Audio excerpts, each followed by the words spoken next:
a little under a year and a half. Close to 7 years. 5 years in total. About 4 years.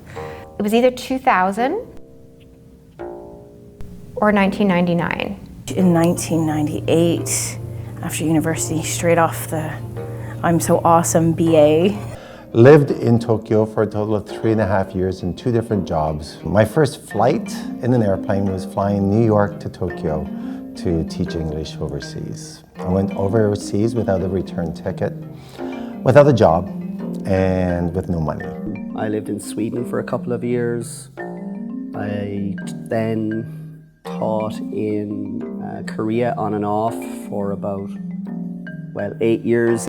I did live in Hong Kong for, I think, almost 2 years. Indonesia, Singapore, Malaysia, Thailand. Had a room full of 30 men, and I was teaching them how to write an essay using an example of a hamburger.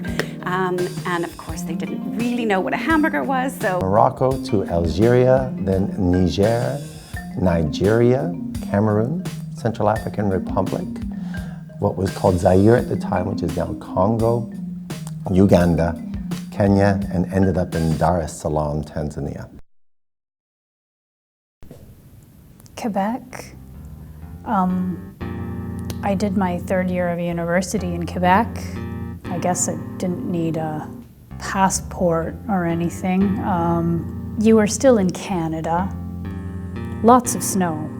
Lots and lots of snow. That's what I remember the most. Up to that point, I thought studying in Quebec was kind of exotic. But when you're teaching English language learners from all over the world and you've never lived outside of Canada, it's a bit lame.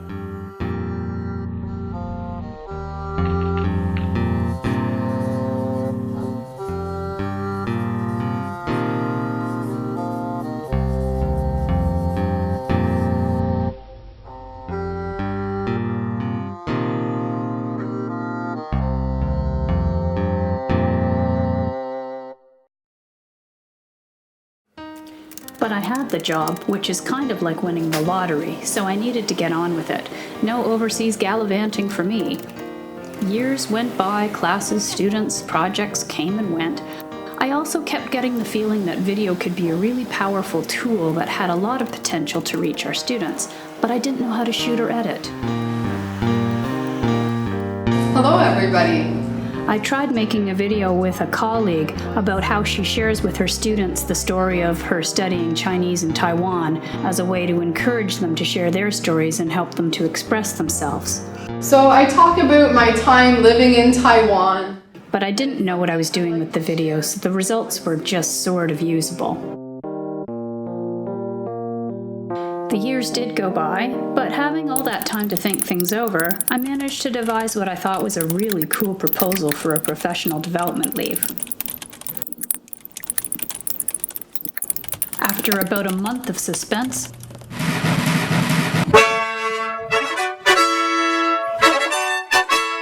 the answer came back yes, and my already fortunate life was about to change. I had some pretty big plans to make. Where would I study Chinese? Where would I live?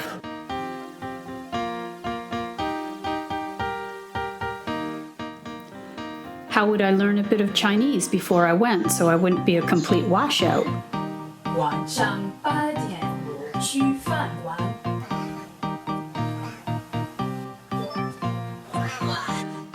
And when I wasn't busy obsessing over all of those details, I was learning how to shoot and edit video.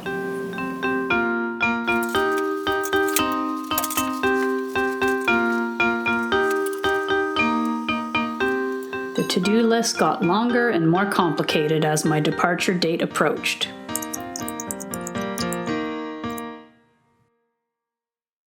And then finally, there I was in Taiwan, myself. In transit, encountering lots of Chinese characters I couldn't read, en route to my pleasant little homestay. Hi, Mavis! Mavis, hello. my homestay mom! Yay! Many of my international students live in homestays, although usually the homestay mothers are older than the students. I settled right in. I explored my new neighborhood in a fog of jet lag mixed with the honeymoon stage of culture shock. Everything is different in ways that are fascinating. Everybody drives a scooter in Taiwan. They're crazy about orchids. The grocery store is riveting, and they play this inanely hypnotic music on an endless loop.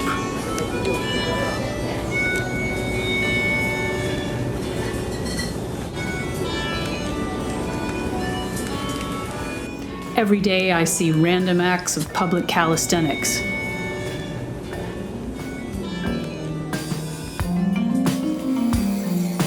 The trees are really cool.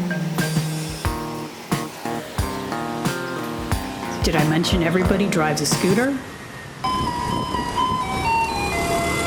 And don't get me going about the garbage trucks.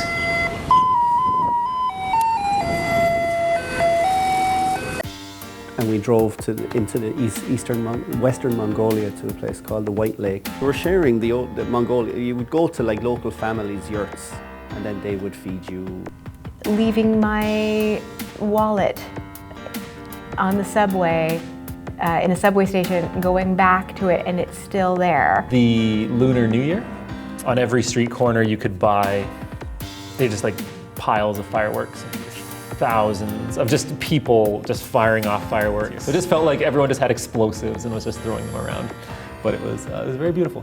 The Sahara Desert was amazing. It's just what you see in the movies, and there was just a lot of nothingness and a lot of sand and a lot of amazing, beautiful stars. I've never seen the universe that way, and I probably will never again. Just those amazing things that you see in documentaries on BBC World, we were living it.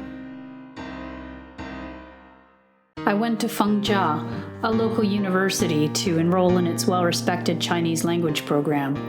In spite of helpful maps and other information included in my acceptance package, finding the welcome session was tricky since most of the building signage used Chinese characters. What did I expect, you might ask? Even inside the building, I had a lot of trouble finding the session. Back in my regular job, new students often show up late for orientation. Maybe that's because, like me, they get lost. Hello, 中文怎么说？怎么说？你好，好来，你好，你好来，这个呢？ And then I started classes. Level 1 Mandarin Chinese. Although some of my classmates seemed higher than that. But anyway, I was extremely lucky with my main teacher. Funny, animated, ever smiling, and uber able, giving us a bite-sized bit of language to chew on, getting us to practice it, slowly building, moving forward, circling back. Pure poetry. Once I explained what I was doing in Taiwan, she gave the okay for me to take a bit of footage in class.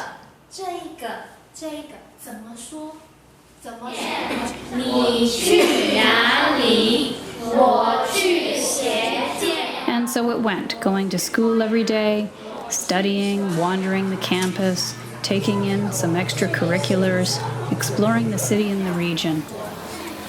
I studied full-time in classes for a little over a month. That's really a very short time for learning Chinese, but enough to develop daily and weekly routines in this place on the other side of the world while navigating a very different language and culture.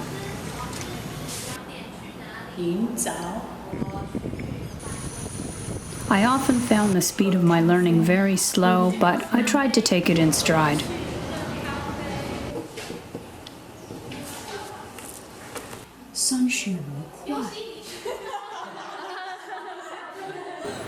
I avoided taking pictures and video footage of my 11 classmates because I didn't want to invade their privacy, so that's why my classroom footage mostly just shows my teacher and me. But let's fast forward to my very last day when we took some class pictures together.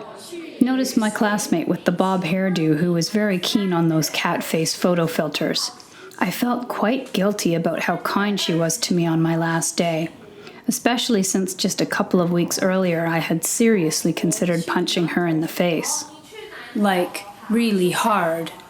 Just to be clear, I didn't hurt my classmate. In fact, it's quite possible she never suspected what was going through my head. What did she do to deserve my fantasies about doing her harm? Nothing special, really. She just happened to be my speaking partner in class on the day I started to lose it. Did I really think this culture shock honeymoon was going to go on forever?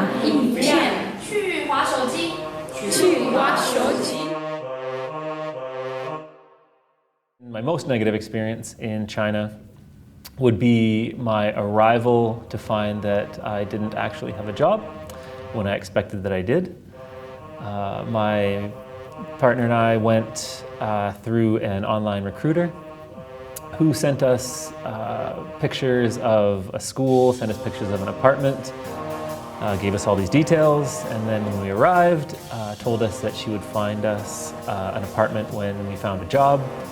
And so we were told that we would be living in her apartment. So that lasted for about maybe 4 days until we thought that this is sketchy. We should not do this. Getting malaria. Don't really remember getting the fever that, no idea what it spiked up to, but. And her face was like, it was just the most awkward moment I think I've ever experienced. I had, in essence, presented ETSCO with what would be the equivalent in our culture of a wreath that we would take to a grave as a thank you for her being so kind to me. It was hard that first year. I had no idea what I was doing. Trying to figure out what the heck teaching ESL to little Korean children was what I was supposed to be doing, and I had no idea. Opened up the gyoza and we had sauces and we had our chopsticks and we had napkins out and we were starving, so we were just like shoveling this food into our face. And I remember at one point looking up and we were surrounded in a semicircle of Japanese people filming us each other, and they were laughing so hard they were crying. Like they were crying laughing at us. Eating publicly in Japan is like a huge no-no. And this liver grew into an abscess, and extremely painful and extremely messy. I happened to come across an Australian doctor who was also traveling, and she offered to clean up my leg in a kind of a questionable hotel rooms. Local anesthetic that really didn't anesthetize very well, but this is probably the most pain I've ever been in. So it reoccurred, and I got into a hospital this time. A very clean hospital, actually, and the doctor said it shouldn't be painful, and he turned to the anesthesiologist and said, "Are you sure you've got the right stuff?" That's the last thing I remember before going under. Okay, back to my puny crisis. I was in class every day and doing my homework. I was trying to use the language outside of class, but it's hard to make small talk about the days of the week or telling time. Every day in class, I was getting farther and farther out of my depth. The only language I could use with any confidence was stuff I had studied back in Canada.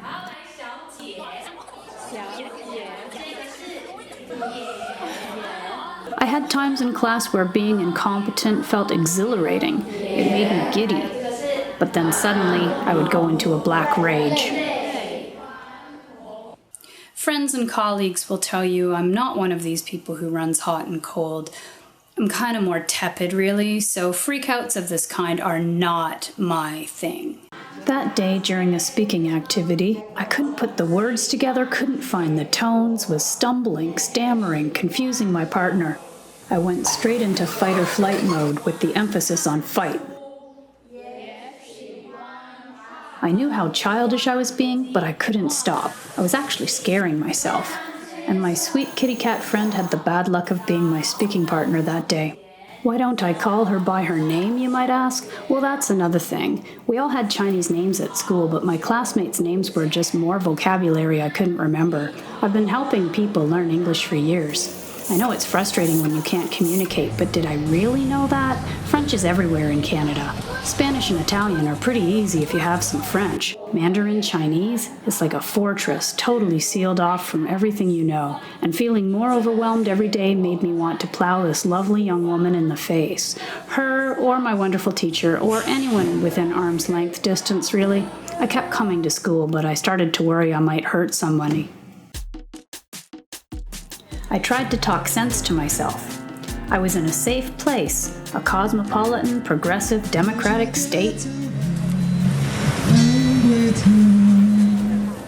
Studying in a great language program, living with wonderful local people who embraced my Canadian ways. They even took me glamping in the mountains and helped me navigate and interpret the local culture. Technology makes being in a long-distance relationship easier than ever before. Good. As soon as you get internet connectivity. My boss had encouraged me at every stage. I wasn't broke like some of my classmates were, and as long as I found my way to the right airports on the right days, I'd be back at home in my cushy life in a matter of weeks. Compared to most of my students, I was on easy street, and yet I was still freaking out. Inwardly, to be sure, but if this is how any of my students were feeling ever, pretty disturbing. A real eye-opener. I took a deep breath. A bunch of them, actually. I worked harder so I could perform better in class and not freak out. I listened to course audio recordings while walking, on the bus, whenever. I reviewed just about everything we had studied, just about every day. And I still felt useless, but maybe a little less violent and over the top. But here was the thing. There was no cure for the way I felt, and that was precisely what I came here for. The most important lessons are often the ones that knock the wind out of you. I wasn't here to learn Chinese, a laughable concept under the circumstances. Not to learn Chinese, but simply to learn. And that's what happened. 我有中国，也有好，也有什么。好，谢谢你。 The only thing that remained was to finish off my studies as honorably as possible, spend a bit of time looking around this side of the world while I was here, and bring a new and improved self back home. Oh, and make this video, of course.